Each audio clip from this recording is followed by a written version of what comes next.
début des années 50, l'essor de l'aéronautique est fulgurant. On sort de la Seconde Guerre mondiale et de plus en plus de pilotes privés et de pilotes professionnels sont actifs et ils ont besoin d'une montre qui soit une montre instrument.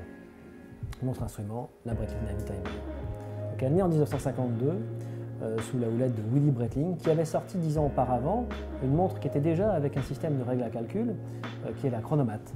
Là, cette fois, on est sur un chronographe qui est bien plus important en ouverture, donc une meilleure lisibilité pour les pilotes, et puis une double échelle logarithmique. Les caractéristiques principales de cette montre sont bien évidemment sa règle à calcul, avec sa double échelle, mais qui est très bien faite puisqu'en réalité, le verre vient se poser sur la lunette. Les tout premiers calibres sont des Valjoux 72, mais très vite, on va vers le Vénus 178, et le Vénus 178 restera le calibre de maîtrise de la Navitimer. Les premiers cadrans sont noirs avec compteur noir, mais très vite on va vers un cadran comme celui-ci, avec un cadran noir avec compteur blanc pour une meilleure lisibilité.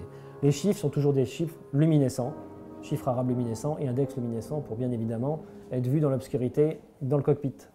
Une anecdote qui fait partie de l'histoire de la montre Breitling et son association avec le groupe AOPA. Donc on retrouve ces montres avec le marquage dans l'aile de Breitling, en fait dans le logo Breitling, on retrouve l'écriture AOPA, Aircraft Owners Pilot Association.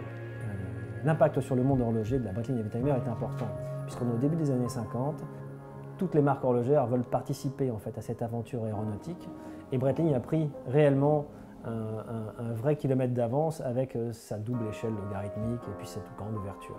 Donc ça va donner d'autres concurrents qui vont être le Breguet Type 20, qui vont être l'Omega Speedmaster et bien d'autres, bien d'autres. On les reconnaît toutes. Pour le prochain épisode, on passe à quelque chose de tout à fait différent. En effet, on va parler d'une icône aussi, puisque c'est la Tank de Cartier, qui est née en 1919 et qui n'a pas vocation aéronautique, mais qui a une très belle vocation design et montre d'envie.